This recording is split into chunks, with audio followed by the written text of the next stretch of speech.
Inilah ciri dan perilaku teman palsu. Silakan simak terus video ini.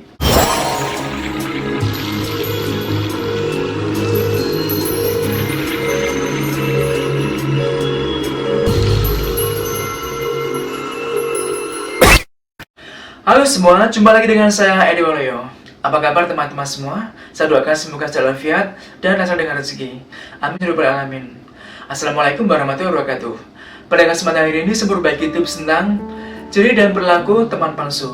Nah, sebagaimana dalam kehidupan sehari-hari kita biasa berinteraksi dengan teman atau dalam persahabatan yang kadang-kadang ada teman yang baik, ada teman yang palsu.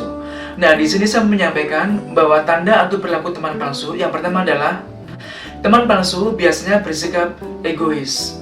Artinya seperti ini, ketika ia membutuhkan Anda, maka ia akan datang kepada Anda atau mendekati Anda. Dan ketika Anda membutuhkan dia menjauh. Atau sederhananya, ia ingin bersama Anda ketika ia membutuhkan Anda, dan ia menjauh dari Anda ketika ia tidak membutuhkan Anda. Sedangkan jika Anda membutuhkan sesuatu dari dia akan menjauh dari Anda. Yang kedua, teman palsu biasanya selalu berbohong. Nah, teman palsu biasanya tidak dapat dipercaya. Omongannya biasanya sombong atau mengunggul-unggulkan sesuatu. Tujuannya biar Anda bisa memuji sesuatu yang sangat hebat daripadanya. Sementara apa yang dia omongkan biasanya tidak benar dan penuh kepalsuan. Jadi apa yang saya sampaikan atau bicarakan kepada Anda penuh dengan kebohongan yang tidak jujur. Dan ciri yang ketiga adalah teman palsu akan merasa iri kepada Anda. Jadi sebagaimana teman yang seharusnya itu tidak merasa iri, saling mendukung dan saling menyupport, tapi ketika Anda menemukan teman palsu, maka dia akan merasa iri kepada Anda. Ketika Anda mencapai sesuatu atau meraih suatu kesuksesan atau nilai tertentu, maka ia dengan mudah merasa iri kepada Anda. Jadi tidak semestinya yang seharusnya ia mendukung atau ikut bangga terhadap apa yang Anda rasakan.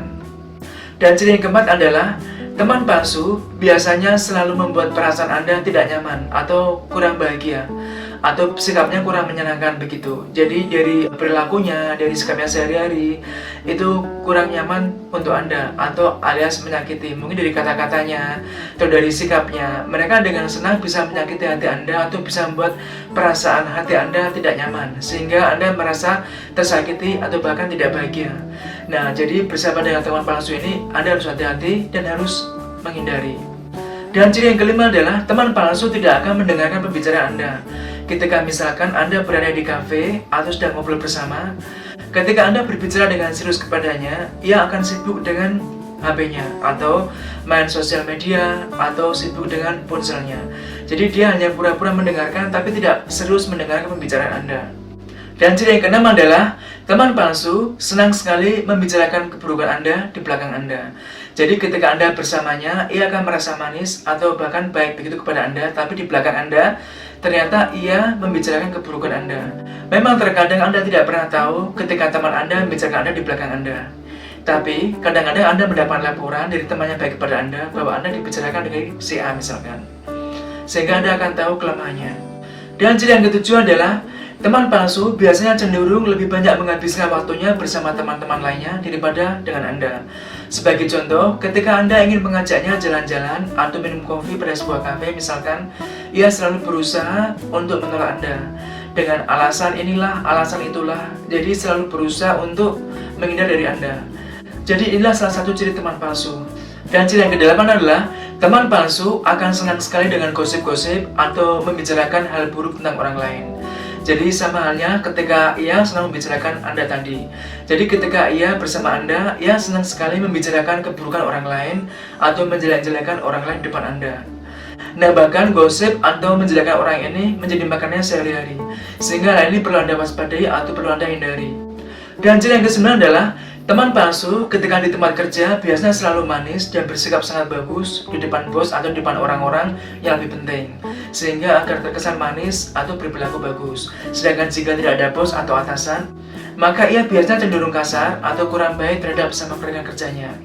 Jadi teman palsu di tempat kerja ini biasanya suka mencari muka kepada atasan begitu. Dan ciri yang ke-10 adalah teman palsu biasanya kehidupannya penuh basa-basi atau berpura-pura merencanakan sesuatu tapi tidak pernah melakukannya. Misalkan seperti ini, ketika Anda ketemu seorang teman di jalan, kemudian ia menyapa Anda dan ia kemudian mengajak Anda untuk melakukan sesuatu atau merencanakan sesuatu, tapi setelahnya ia nggak pernah menelepon Anda, nggak pernah mengabari Anda untuk melakukan rencana tersebut. Nah, ini salah satu ciri teman palsu. Jadi, ia hanya basa-basi kepada Anda atau berpura-pura untuk melakukan sesuatu agar kelihatan ramah kepada Anda. Lalu bagaimana cara menghadapi teman palsu? Yang pertama, ketika kita ketemu dengan teman palsu, kita harus menegurnya dengan tegas. Bahwa artinya Anda tidak senang diperlakukan seperti itu. Karena sikap yang ia lakukan kepada Anda merupakan sikap yang kurang bagus, kurang menyenangkan, bahkan merugikan orang lain. Sehingga dengan kesadaran ini, dia berusaha untuk memperbaiki.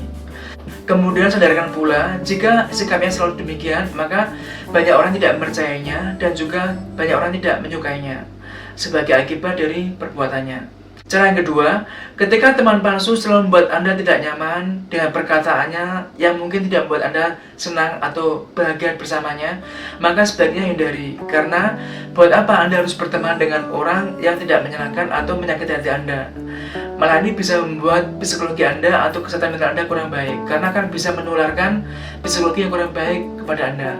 Dan solusi yang ketiga adalah, jika orang palsu tersebut merupakan teman terdekat Anda atau bagian dari keluarga Anda, nah maka Anda bisa membutuhkan konseling atau psikolog untuk membantu memperbaiki perilakunya.